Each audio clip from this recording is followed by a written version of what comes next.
Shalom, puji Tuhan, Bapak, Ibu, dan Saudara yang dikasihi Tuhan. Kembali pada pagi hari ini kita dianugerahi kesempatan untuk berbakti kepada Tuhan dan juga mendengarkan akan firman-Nya. Sebelum kita bersama-sama merenungkan firman Tuhan, mari kita terlebih dahulu berdoa, meminta pertolongan Roh Kudus-Nya untuk memampukan kita mengerti akan firman yang akan kita dengar bersama-sama. Mari kita berdoa. Bapa di surga yang kami sembah Engkau di dalam nama Yesus, kami datang kepadamu pada pagi hari ini, menaikkan rasa syukur kami untuk Engkau yang menganugerahkan kesempatan lagi kepada kami, membaca dan merenungkan akan firman-Mu. Kami memohon pertolongan dari kuasa Roh-Mu yang kudus, mengurapi akan hamba-Mu, untuk hamba-Mu dimampukan menyampaikan kebenaran firman-Mu dengan baik dan memudahkan untuk kami semua yang mendengar mengerti setiap kebenaran demi kebenaran yang Engkau kehendaki kami pakai sebagai dasar perjalanan kehidupan kami selaku anak-anak-Mu. Mari Tuhan, Engkau berfirman atas kami semua, karena kami pun telah siap untuk menerimanya lagi. Di dalam nama Yesus, kami sambut firman Tuhan. Haleluya. Amin. Jemaat yang dikasihi oleh Tuhan Yesus Kristus, subtema yang akan kita renungkan pada pagi hari ini dari tema bulanan kita, yaitu berilah karena sudah diberi. Tadi di awal ibadah kita sudah membaca satu bagian firman Tuhan dari Matius pasal yang ke-13 ayat yang ke-44 sampai 46 yang merupakan ilustrasi yang diberikan oleh Yesus kepada murid-muridnya. Dikatakan oleh Tuhan Yesus tentang hal kerajaan surga, bahwa hal kerajaan surga itu seperti orang yang pergi ke ladang dan dia menemukan di ladang itu harta yang terpendam. Dia tahu bahwa harta terpendam itu sangat mahal sekali, sehingga dia dipendamkan lagi, pergi menjual semua harta miliknya untuk membeli ladang yang di dalamnya ada harta yang terpendam itu. Hal yang sama Yesus juga menjelaskan pakai perumpamaan lain, bahwa ada seorang pedagang yang pergi mencari mutiara yang indah. Ketika dia mendapatkan mutiara yang berharga itu, dia pun menjual semua harta miliknya dan dipakai untuk membeli mutiara yang indah itu. Bapak, Ibu, dan Saudara yang dikasihi oleh Tuhan, perumpamaan ini dipakai oleh Tuhan Yesus untuk menjelaskan bahwa orang yang sudah mendapatkan harta kerajaan surga, dia akan mudah untuk melepaskan harta miliknya yang sebelumnya ia miliki. Nah, Bapak, Ibu yang dikasihi oleh Tuhan Yesus Kristus, hal yang seperti itu dilakukan oleh dua tokoh Alkitab yang akan kita renungkan bersama, yaitu Sakeus dan Rasul Paulus. Pertama-tama kita akan merenungkan sejenak tentang Sakeus dari Lukas pasal 19 ayat 1 sampai ayat yang ke-10. Demikian firman Tuhan. Yesus masuk ke kota Yeriko dan berjalan terus melintasi kota itu. Di situ ada seorang bernama Sakeus, kepala pemungut cukai, dan ia seorang yang kaya. Ia berusaha untuk melihat orang apakah Yesus itu, tetapi ia tidak berhasil karena orang banyak, sebab badannya pendek.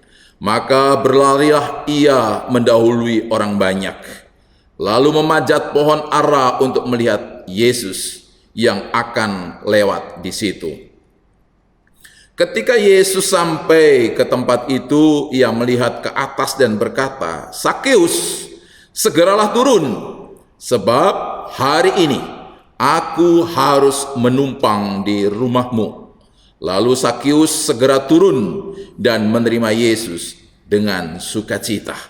Tetapi semua orang yang melihat hal itu bersungut-sungut, katanya, ia menumpang di rumah orang berdosa. Tetapi Sakius berdiri dan berkata kepada Tuhan, Tuhan, setengah dari milikku akan kuberikan kepada orang miskin. Dan sekiranya ada sesuatu yang kuperas dari seseorang, akan kukembalikan 4 kali lipat. Kata Yesus kepadanya, hari ini telah terjadi keselamatan kepada rumah ini, karena orang ini pun anak Abraham, sebab anak manusia datang untuk mencari dan menyelamatkan yang hilang. Jemaat yang dikasihi oleh Tuhan Yesus Kristus, dari pembacaan firman Tuhan pada pagi hari ini, kita melihat bahwa Sakius memiliki tujuan hidup menjadi orang yang kaya raya. Walaupun dia harus melakukan hal-hal yang bertentangan dengan tatanan kehidupan pada waktu itu, tetapi hal itu pun tidak mengurangi akan tujuannya untuk dia menjadi orang yang kaya. Pekerjaan yang diambilnya pun adalah sebagai pemungut cukai. Seorang pemungut cukai itu kehidupannya bertentangan dengan hukum agama. Seringkali juga melanggar etika politik, bahkan dia menyakiti banyak orang. Pekerja pemungut cukai saat itu adalah orang yang menjadi kepanjangan tangan bangsa Romawi, yang merupakan penjajah bagi orang Yahudi. Karena dia kepanjangan tangan orang Romawi, berarti dia hidup dengan berlawanan terhadap masyarakatnya sendiri, yaitu orang-orang Yahudi. Sebagai pemungut cukai, biasanya pekerjaannya juga tidak adil, yaitu meminta lebih daripada yang seharusnya. Karena dia kong kali kong atau hidup bersesuaian dengan pola hidup tentara Romawi, berarti secara politik pun dia berlawanan dengan bangsanya sendiri. Hal itulah yang menjadikan kenapa orang-orang Yahudi tidak suka dengan para pemungut cukai, termasuk Sakius ini. Sakius secara hukum agama dia berdosa. Sakius dalam kehidupan sosial dia menyakiti akan banyak orang. Tetapi hal itu tidak menjadi pertimbangan bagi Sakius. Bagi dirinya yang penting dia menjadi orang kaya. Jemaat yang dikasihi oleh Tuhan Yesus Kristus, setelah dia mencapai apa yang menjadi tujuan hidupnya, yaitu menjadi orang yang kaya, dia mendengar tentang Yesus dan dia sangat penasaran tentang siapa Yesus itu. Karena itulah ketika Yesus bersama dengan rombongannya masuk ke kota Yeriko, melewati tempat di mana dia berada, dia pun berusaha untuk melihat Yesus. Tetapi terkendala oleh karena badannya yang pendek, sementara orang-orang di sekeliling Yesus, orang yang tinggi, orang yang besar, sehingga sulit untuk menembus mereka dan mendekati Yesus untuk melihatnya. Namun hal itu tidak membuat dia menyerah. Dia pun berusaha untuk mendahului perjalanan rombongan Yesus itu. Dia akhirnya lebih dulu melewati jalan yang akan dilalui oleh Yesus dan dia naik ke pohon ara. Di tempat itulah akhirnya apa yang diinginkan tercapai, bisa melihat Yesus. Jemaat yang dikasihi oleh Tuhan, apa yang dilakukan oleh Sakius diketahui oleh Tuhan Yesus. Dan Tuhan Yesus pun mengatakan kepada Sakius, Sakius, turun, oleh karena hari ini aku akan menumpang di rumahmu. Menumpang itu artinya bahwa dia akan menginap. Bapak, Ibu, dan saudara yang kasih Tuhan, apa respon Sakius? Dia pun tidak berpikir panjang. Dia segera turun dari pohon ara itu. Dan dia lari ke rumahnya, buka pintu selebar-lebar pintu rumahnya. Dan membiarkan Yesus masuk. Bahkan makan bersamanya. Lalu tidur di rumah itu. Bapak, Ibu, dan kasih oleh Tuhan, semua orang yang mengikuti Yesus tidak senang dengan apa yang dilakukan oleh Yesus. Karena Yesus mau makan bersama orang berdosa. Karena Yesus mau menumpang di rumah orang berdosa. Mereka kecewa dengan apa yang dilakukan oleh Tuhan Yesus. Tapi berbeda dengan Sakius. Sakius hatinya penuh dengan sukacita. Kenapa? Karena dia orang berdosa. Tapi diperkenan oleh Yesus untuk dia makan bersama dengan Yesus. Dan diperkenan pula untuk dia memakai rumahnya, Yesus menumpang di dalamnya.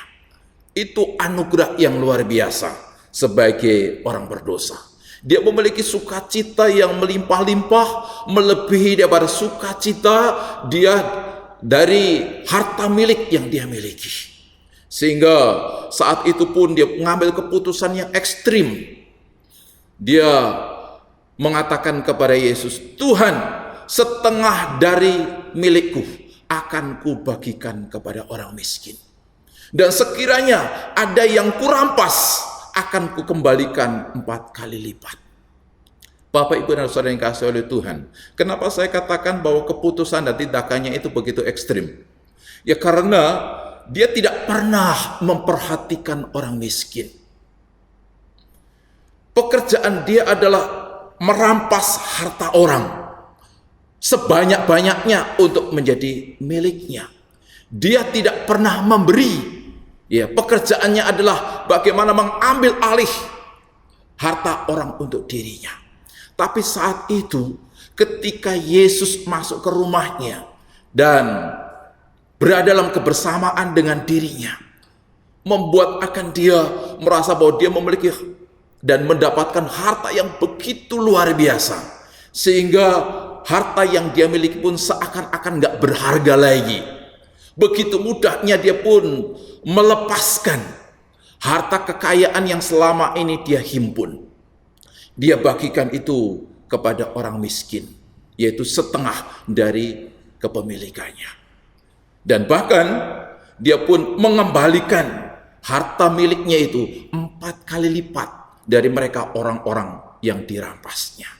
Bapak, Ibu, dan saudara yang kasih oleh Tuhan, hukum saat itu ya, orang mengembalikan rampasannya ketika dia sadar bahwa perbuatannya salah, dia akan mengembalikan hanya 1 kali lipat saja. Tetapi karena hati Sakius melimpah dalam rasa sukacita karena kehadiran Yesus dalam dirinya, dia sampai tidak mau mengikuti hukum yang berlaku, melebihi daripada ketentuan saat itu 4 kali lipat. Luar biasa. Jemaat yang kasih oleh Tuhan Yesus Kristus, dia merasa bahwa Yesus jauh lebih berarti. Yesus jauh lebih berharga daripada harga kekayaan yang ia miliki. Sehingga hartanya begitu mudah dia lepaskan dari kegagamannya dan dibagikan kepada orang miskin. Dan juga dikembalikan 4 kali lipat kepada mereka, orang-orang yang sebelumnya telah dirampasnya. Jemaat yang kasih oleh Tuhan Yesus Kristus, hal yang sama ya juga dilakukan oleh Rasul Paulus. Di dalam Filipi pasal 3 ayat yang ke-8, mari kita bersama-sama memperhatikan ayat itu. Filipi 3 ayat yang ke-8.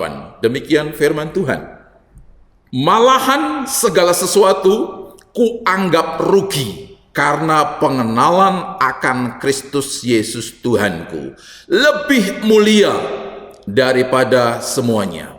Oleh karena dialah aku telah melepaskan semuanya itu dan menganggapnya sampah supaya aku memperoleh Kristus. Aku telah melepaskan semuanya itu. Apa yang dilepaskan oleh Rasul Paulus?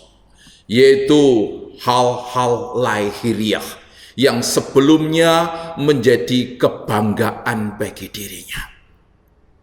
Dia tidak lagi menganggap hal itu sebagai sesuatu yang berharga, yang sangat penting.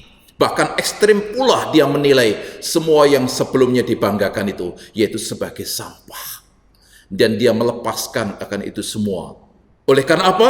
Oleh karena dia telah mendapatkan Kristus yang lebih mulia dari semua yang sebelumnya ia miliki. Jemaat yang dikasihi oleh Tuhan Yesus Kristus, luar biasa kedua tokoh ini, baik Sakyus maupun Rasul Paulus. Ya, mereka merasa bahwa mereka telah dianugerahi oleh harta yang begitu mulia, yang begitu berharga, melebihi daripada harta apapun. Karena itulah mereka sekarang hidupnya berpusatkan kepada kerajaan Allah, yaitu Yesus yang dianugerahkan dalam hidup mereka.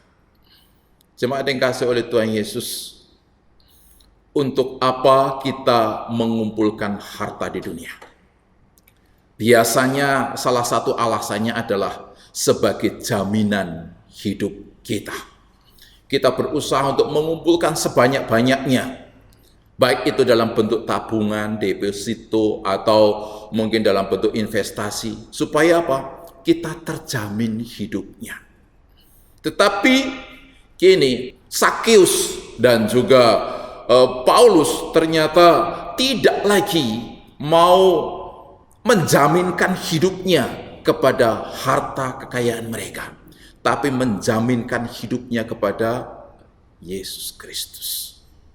Jemaat yang dikasihi oleh Tuhan, sejauh mana Yesus bisa menjamin akan hidup kita? Yang pertama, bahwa Yesus menjamin kita memiliki hidup yang kekal. Mari kita baca bersama-sama dari 1 Yohanes 5 ayat 11 sampai 12. Demikian firman Tuhan. Dan inilah kesaksian itu, Allah telah mengaruniakan hidup yang kekal kepada kita, dan hidup itu ada di dalam Anak-Nya. Barang siapa memiliki anak, ia memiliki hidup. Barang siapa tidak memiliki anak, ia tidak memiliki hidup. Barang siapa memiliki anak, dia memiliki hidup. Siapa yang tidak memiliki anak, dia tidak memiliki hidup. Anak yang dimaksud di sini bukan anak kita, bukan keturunan kita. Ya, anak yang tertulis di situ adalah huruf besar, artinya pribadi Yesus. Siapa memiliki Yesus, dia memiliki hidup. Siapa tidak memiliki Yesus, dia tidak memiliki hidup. Jemaat yang dikasihi oleh Tuhan Yesus Kristus, ketika kita memiliki hidup, kita sangat senang, kita sangat bahagia. Karena itulah kita terus berharap dan berdoa supaya kita memiliki hidup yang lama. Kita selalu berharap untuk kita panjang umur, karena betapa senang dan membahagiakan hidup itu. Karena dengan kita memiliki hidup, kita bisa memiliki istri, kita bisa memiliki suami, kita bisa memiliki anak, kita bisa memiliki rumah, kita bisa memiliki banyak hal yang lain. Ya, kalau kita tidak memiliki hidup alias mati, ya kita nggak akan pernah punya suami, kita nggak akan bisa punya istri. Siapa yang mau menikahi kita kalau kita sendiri mati? Ya. Dengan kita hidup, maka kita bisa memiliki segala-galanya yang semakin melengkapi akan sukacita dan kebahagiaan kita. Tetapi jemaat yang dikasihi oleh Tuhan, seperti apapun kualitas kebahagiaan yang kita dapatkan hidup di dunia ini, itu adalah kebahagiaan yang semu. Itu adalah kebahagiaan yang sementara, yang sewaktu-waktu akan hilang dari hidup kita. Kenapa? Karena di dunia ini banyak pencuri. Di dunia ini banyak karat dan ngengat yang akan merusak. Di dunia ini ada penderitaan. Di dunia ini ada kesusahan. Di dunia ini ada kedukaan. yang sewaktu-waktu akan bisa mengubah kebahagiaan yang kita miliki ketika kita hidup di dunia ini. Tetapi hidup kekal yang dijaminkan ada di dalam diri Yesus itu akan membawa kebahagiaan, dan bahagia di sana adalah kebahagiaan yang jauh lebih berkualitas daripada kebahagiaan di dunia ini. Karena di sana tidak ada ngengat dan karat yang akan merusak. Di sana tidak ada pencuri, di sana tidak ada penderitaan, di sana tidak ada air mata. Kebahagiaan yang kita dapatkan akan menjadi milik bagi kita untuk selama-lamanya. Tidak akan pernah terambil dari diri kita, tidak akan pernah berkurang, tidak akan pernah berubah. Dan kini Sakius serta Rasul Paulus tahu tentang hal itu. Karena itulah dia tidak mau menjaminkan hidupnya untuk kekekalan melalui harta benda yang mereka miliki.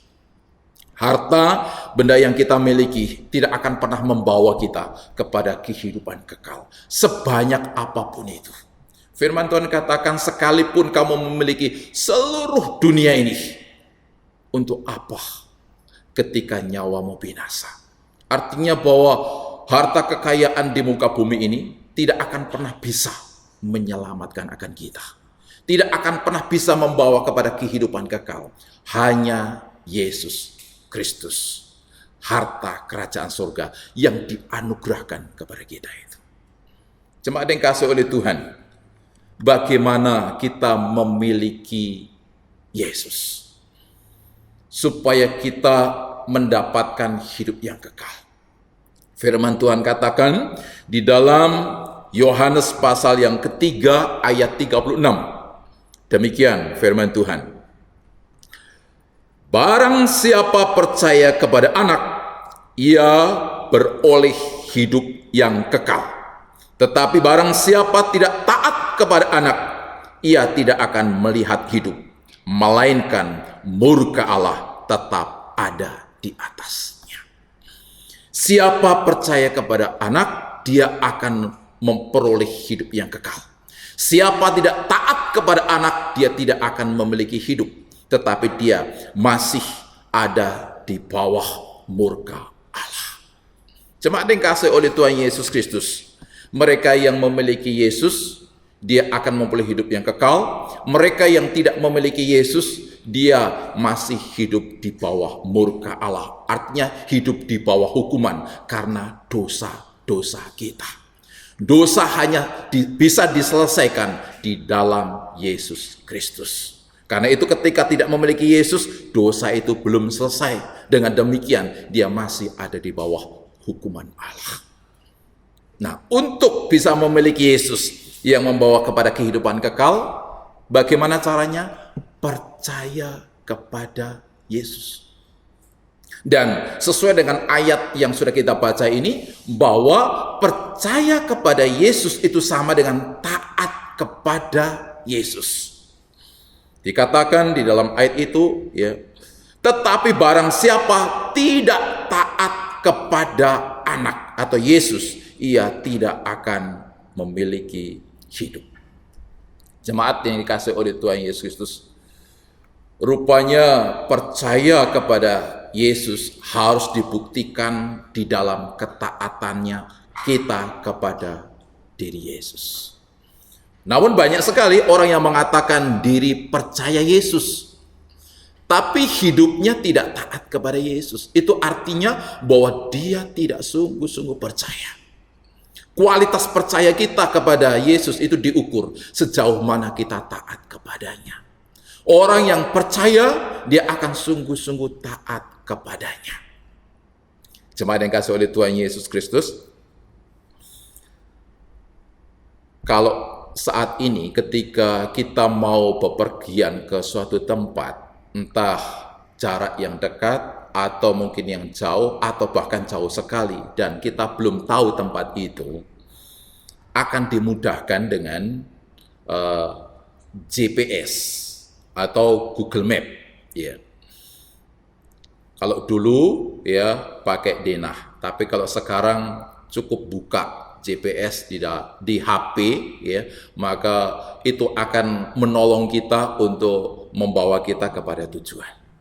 Dan biasanya orang sangat mempercayai GPS. GPS itulah yang akan menuntun kita sampai kepada tujuan yang akan kita capai.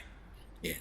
Coba dikasih oleh Tuhan, ketika GPS sudah dibuka, maka dia akan sungguh-sungguh taat kepada setiap perintah atau petunjuk dari GPS itu. Ketika dia disuruh untuk belok kanan, dia akan belok kanan. Ketika disuruh belok kiri, dia akan ke kiri. Ketika disuruh lurus, dia akan lurus. Disuruh berhenti, dia akan berhenti. Kenapa mereka taat? Oleh karena ya, kita percaya bahwa GPS itulah yang akan membawa kita kepada tujuan. Kalau kita tidak percaya, ketika disuruhnya ke kanan, kita akan belok ke kiri. Kita disuruhnya lurus, mungkin kita akan belok. Apa ini kasih oleh Tuhan? Tapi karena percaya, kita taat. Karena itulah setiap orang yang mengaku percaya kepada Yesus seharusnya ditandai dengan ketaatan. Mengaku percaya saja tapi tidak taat, itu sama dengan kita belum sungguh-sungguh percaya. Itu pula yang membuktikan bahwa kita belum sungguh-sungguh memiliki Yesus yang memberi jaminan untuk kita memiliki hidup yang kekal itu. Di dalam Lukas pasal 6 ayat 46, mengapa kamu berseru kepadaku, Tuhan, Tuhan, padahal kamu tidak melakukan apa yang aku katakan. Kalau kita sungguh-sungguh percaya bahwa Yesus adalah Tuhan dan Dia adalah penjamin bagi hidup kita untuk kita memiliki hidup yang kekal, maka kita harus taat kepadanya. Itulah orang-orang yang memiliki Yesus dan yang akan membawa kepada kita akan memiliki jaminan hidup kekal. Ada apa di dalam diri Yesus?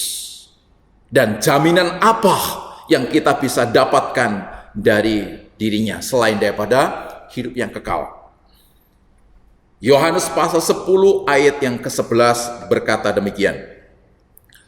Akulah gembala yang baik.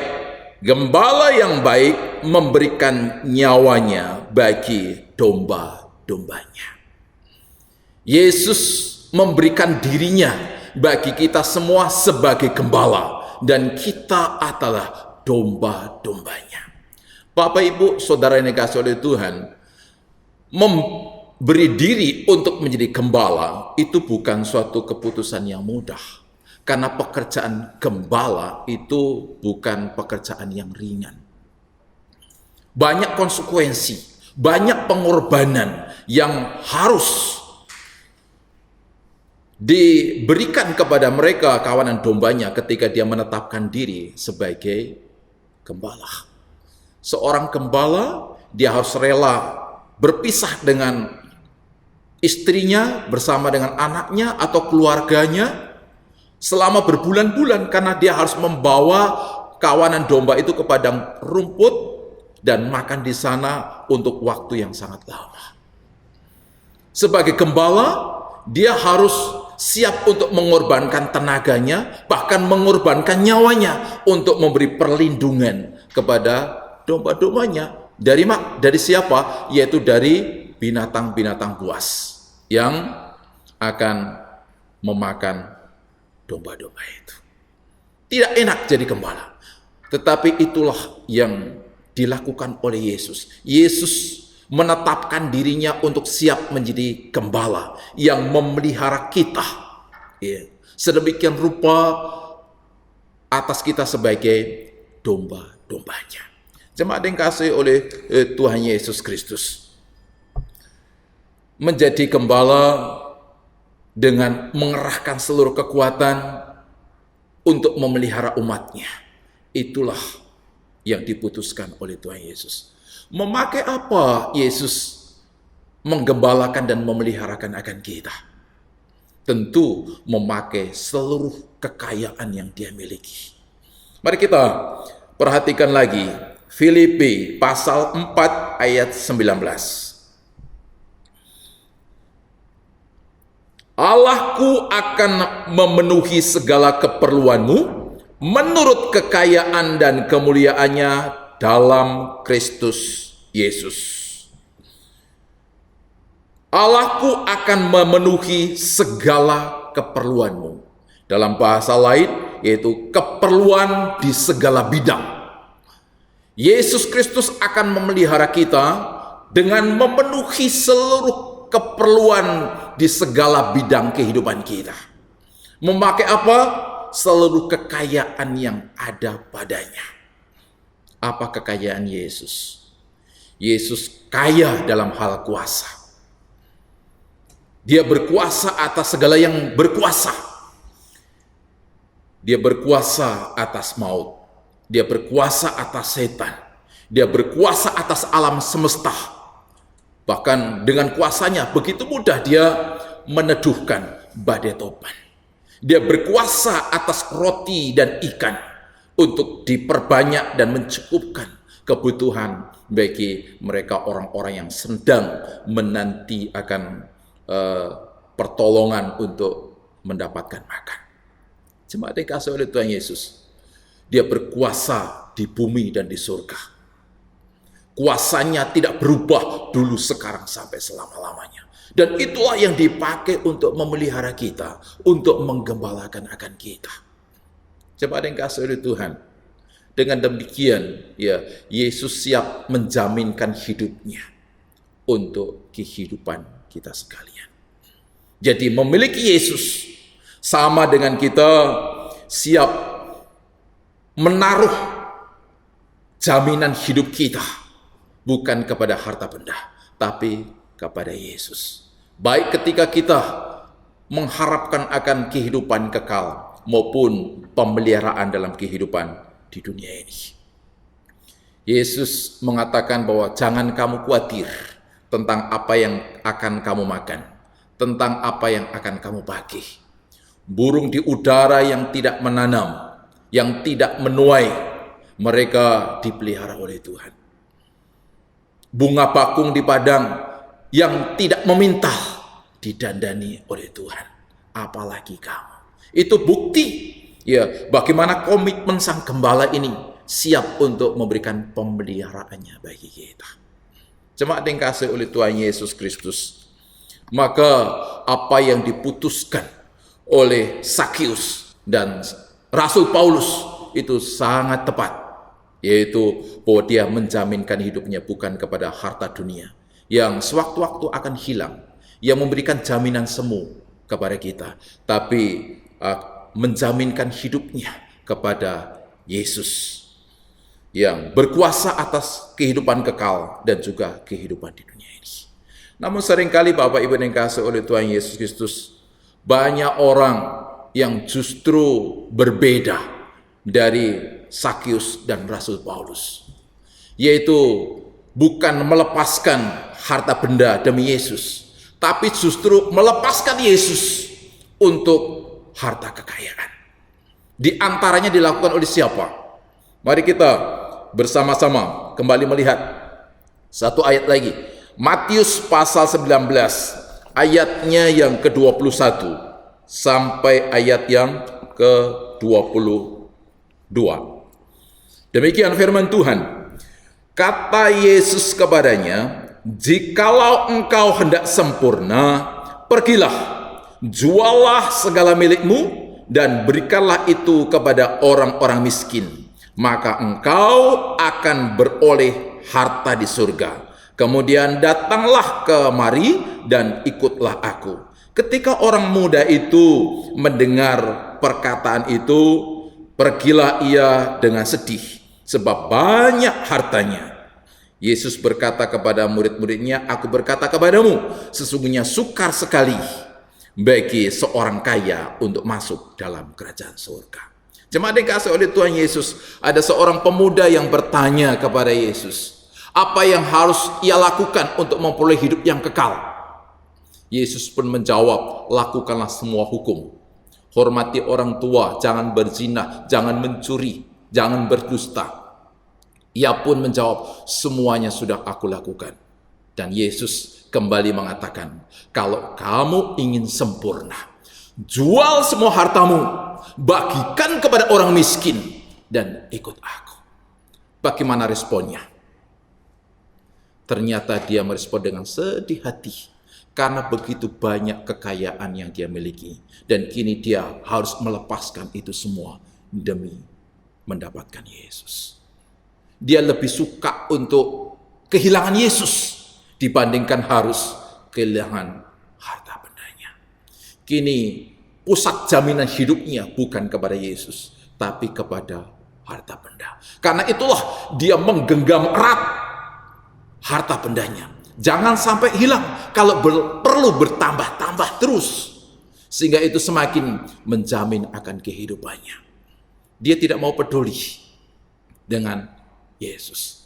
Bapak, Ibu, dan saudara yang dikasihi oleh Tuhan, bukankah banyak sekali orang-orang percaya yang sudah dianugerahi oleh harta kerajaan surga, yaitu Yesus, ya, tetapi pada akhirnya lebih suka kehilangan Yesus daripada kehilangan harta kekayaan dunia ini, ya.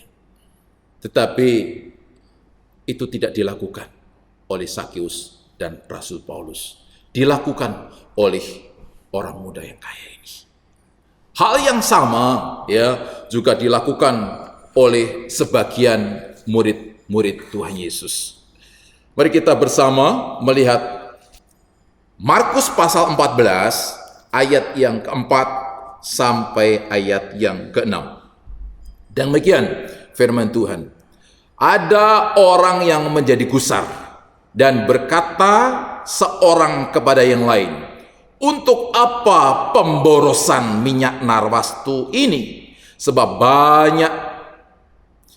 minyak ini dapat dijual 300 dinar lebih, dan uangnya dapat diberikan kepada orang-orang miskin." Lalu mereka memarahi perempuan itu. Tetapi Yesus berkata, "Biarkanlah dia. Mengapa kamu menyusahkan dia? Ia telah melakukan sesuatu perbuatan yang baik kepadaku. Karena orang-orang miskin selalu ada padamu, dan kamu dapat menolong mereka bila mana kamu menghendakinya. Tetapi aku tidak akan selalu bersama-sama kamu." Jemaat dikasihi oleh Tuhan, murid-murid Yesus ketika melihat seorang perempuan menumpahkan minyak narwastu yang sangat wangi dan sangat berharga, hatinya menjadi gusar. Mereka pun memarahi perempuan itu dan mengatakan, "Untuk apa pemborosan ini? Lebih baik minyak itu dijual dan dibagikan kepada orang miskin." Tapi Yesus berkata, ya, bahwa dia sudah melakukan yang baik. Ada orang-orang miskin di sekitarmu. Kalau kamu mau menolongnya, kamu mampu melakukannya jika engkau menghendakinya. Jemaat dikasihi oleh Tuhan Yesus Kristus, ya, mereka sekalipun tidak dibantu dengan hasil penjualan minyak narwastu itu, ya, mereka mampu untuk menolong orang miskin, tapi mereka tidak melakukannya. Mereka tidak suka dengan perempuan yang memberikan persembahan, yaitu minyak narwastu yang begitu mahal harganya itu, kepada Yesus. Mereka pun juga tidak mau memperhatikan mereka orang-orang miskin dengan melakukan pelayanan kasih kepada mereka. Bukan mereka tidak mampu, mereka mampu. Tetapi kenapa tidak melakukannya? Karena mereka menganggap bahwa ketika itu dilakukan, itu adalah tindakan pemborosan. Memberikan sesuatu bagi Yesus, bagi pekerjaan Tuhan, bagi gerejanya, itu adalah pemborosan. Mengalirkan akan berkat dari diri kita untuk pelayanan kasih kepada orang miskin, itu pemborosan. Bukankah hal itu yang seringkali juga ada di dalam pemikiran kita? Kita tidak mau melakukan sesuatu kepada Tuhan dan pekerjaannya. Kita tidak mau berbagi sesuatu kepada mereka orang-orang yang kekurangan. Kenapa? Karena dianggaplah itu sebagai suatu tindakan pemborosan. Nah, jemaat yang kasih oleh Tuhan Yesus Kristus, orang yang seperti inilah, orang yang memusatkan hidupnya kepada harta duniawi dan bukan kepada Yesus. Orang-orang seperti inilah orang yang menggenggam erat harta kekayaannya. Dan itu dilakukan oleh orang banyak, termasuk orang-orang percaya saat ini. Banyak orang percaya yang tidak mau melepaskan hartanya untuk pekerjaan Tuhan, untuk pelayanan kasih terhadap sesama. Karena itu dianggap sebagai hal yang merugikan, hal yang memboroskan. Jemaat yang dikasihi oleh Tuhan Yesus Kristus. Tapi ada juga orang yang mau dua-duanya. Harta kekayaan digenggam erat. Yesus juga seperti itu. Bisakah itu terjadi? Di dalam Matius pasal 6, dikatakan di sana oleh Tuhan Yesus, tidak mungkin kita memiliki dua tuan, yaitu memiliki Allah dan sekaligus mamon atau harta dunia ini. Kita harus melepaskan salah satu. Tidak mungkin kita menjadi hamba dua tuan. Pasti akan mengasihi salah satunya. Di lain kesempatan juga Yesus berkata, tidak mudah orang kaya masuk ke dalam kerajaan surga. Lebih mudah justru seekor unta masuk ke lubang jarum. Bapak Ibu yang dikasihi Tuhan, mungkinkah seekor unta masuk ke lubang jarum yang sangat kecil itu? Tidak mungkin, sangat sulit. Tetapi lebih sulit lagi orang kaya yang masuk ke dalam kerajaan surga.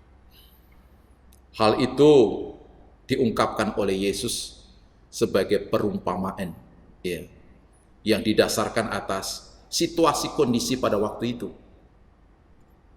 Jemaat yang dikasihi oleh Tuhan Yesus Kristus, pada waktu itu banyak kota, banyak negeri yang untuk pengamanan kota atau negeri itu dibangunlah tembok yang sangat tebal. Dan pintunya pun sangat sedikit. Ketika ada pintu pun dibuat pintunya sangat kecil. Sehingga tidak mudah orang akan menyelusup masuk dan menguasai atau mengalahkan orang-orang di dalamnya. Jemaat yang dikasihi oleh Tuhan Yesus Kristus, termasuk ketika unta mau masuk pun, dia harus melepaskan semua barang-barang yang ada di dalam dirinya.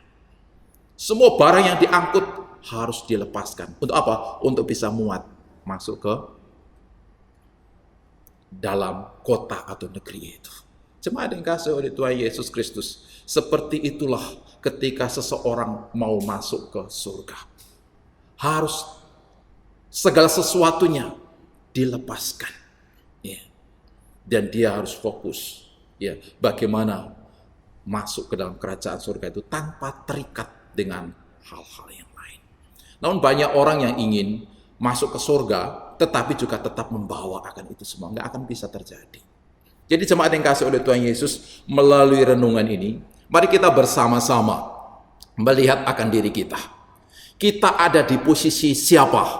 Kita ada di posisi Sakius, atau kita ada di dalam posisi anak muda yang kaya dan mereka sebagian murid-murid, yaitu yang menahan, yang memusatkan hidupnya kepada harta kekayaan atau kepada Yesus Kristus.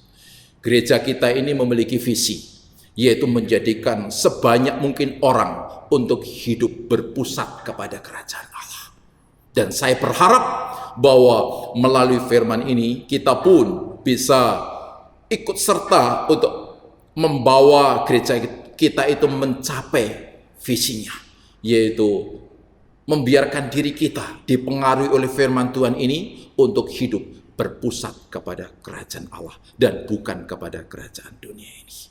Kiranya firman ini akan menolong kita ketika kita mengelola sikap hati kita di tengah-tengah situasi kondisi yang saat ini kita hadapi, kita memiliki apa? Apakah kita sudah melepaskan dan kita menyalurkannya, baik untuk pekerjaan Tuhan atau sesama, atau mungkin ketika kita saat ini tidak memiliki apa-apa, sehingga pada akhirnya demi memiliki apa-apa, kita justru melepaskan Yesus untuk mendapatkan harta dunia yang akan menjadi jaminan hidup kita.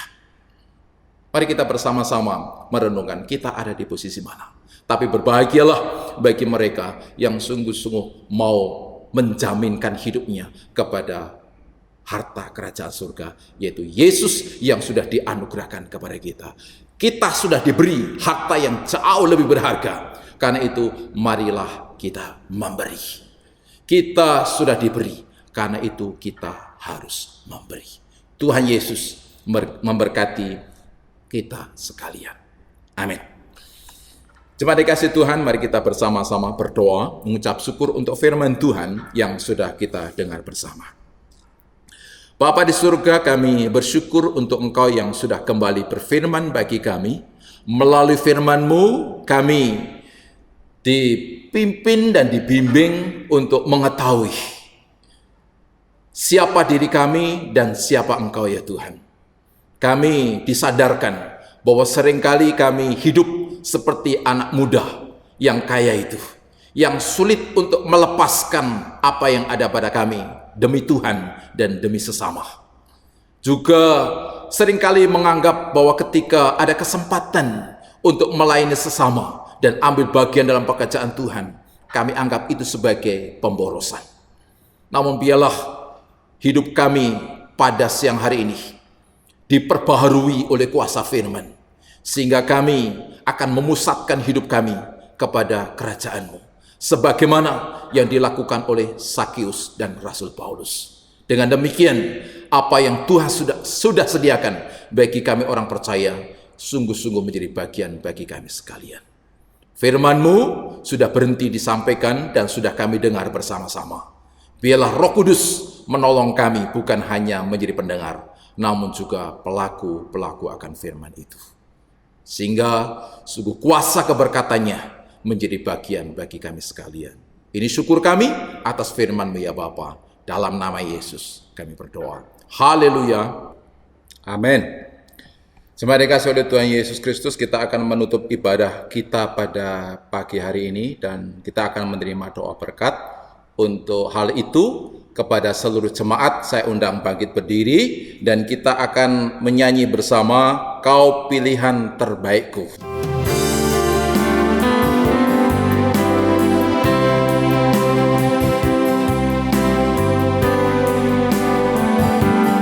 Bila ku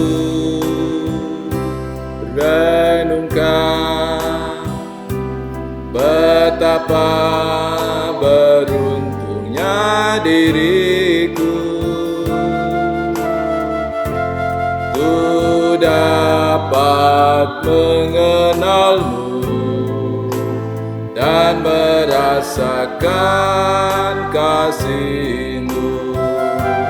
Bila ku bayangkan betapa Kau menyelamatkanku, ku bersyukur selalu Kau ada dalam hidupku. Walau saat ini dunia tak mengerti mengapa hatiku mengasihi-Mu, suatu saat nanti pastikan terbukti Kau pilihan terbaikku. Bila ku renungkan, bila ku renungkan betapa beruntungnya diriku, ku dapat mengenal-Mu dan kasih-Mu. Bila ku bayangkan betapa Kau menyelamatkanku, ku bersyukur selalu Kau ada dalam hidupku. Walau saat ini dunia tak mengerti mengapa hatiku mengasihi-Mu. Suatu saat nanti pastikan terbukti Kau pilihan terbaik. Walau saat ini dunia tak mengerti mengapa hatiku mengasihi-Mu. Suatu saat nanti pastikan terbukti Kau pilihan terbaik. Kau pilihan terbaik. Kau pilihan terbaik.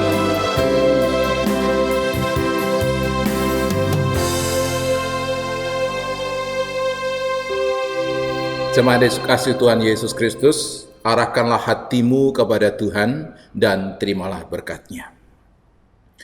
Kiranya kasih karunia yang berlimpah-limpah dari Allah Bapa kita di surga, damai sejahtera oleh anugerah pengampunan dan kepastian keselamatan dari Tuhan Yesus Kristus Sang Gembala Agung, kekuatan penyertaan dan penghiburan di dalam kuasa Roh-Nya yang kudus, memberkati kita sekalian dari siang hari ini lagi hingga Maranatha, Yesus Kristus datang kembali. Amin.